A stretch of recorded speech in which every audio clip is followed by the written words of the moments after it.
जय सेवालाल। नदी आणि पूर ओसोज આપણો જીવણ છે સમજણ લઈ સરીક વાત છે આપણો શીખવાડી લાचा हरेक वाते कंती नंदी कंती बी शिकवाडी लेणो गरजेर છે। अब नंदीर बी 4 स्टेज आवचं। पहिलो स्टेज आवचं जे मै थोडा थोडा पाणी आवचं आणि ओमाय जो कोण देखो कसो आपण ओमाय ती पार करेन ओमाय पोयेन ओमाय डुबकी मारेन खूप आनंद आवचं मजा आवचं।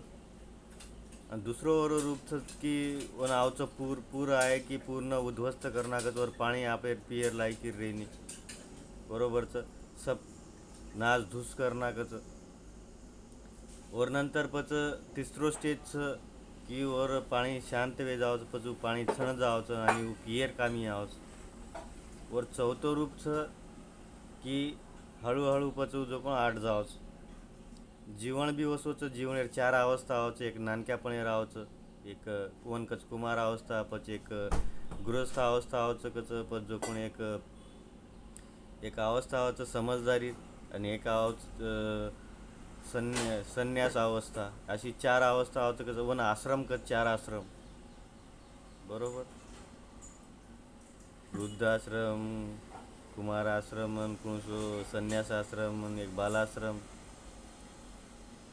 देखो एक नानक्या बालबच्चाराचं जतलगच जवान वेणी ओतलगच सोबत रमणो आपल्याला खूप आचो वाटायचं आनंद वाटायचं।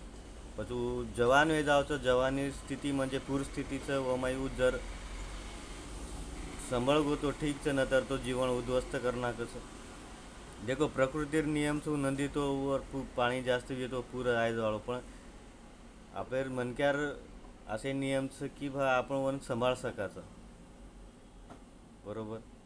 परवर नंतर पचू शांतपणारो मनावचं जवानीर बाद में मन क्या एक स्टेज आवचं वया 93 बालबच्चा जावचं तो पचू जरा शांत वे जावचं आणि धीरे धीरे पचू बूढ़ो येन ताणी और जीवन खत्म वे जावं। जूच जीवन आणि नंदीरो आपल्याला कोरिलेट करून देखे तो सारखोच बरोबर।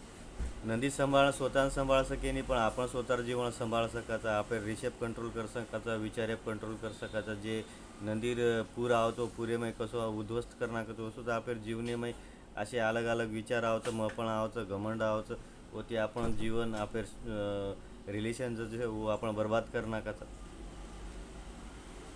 बरोबर।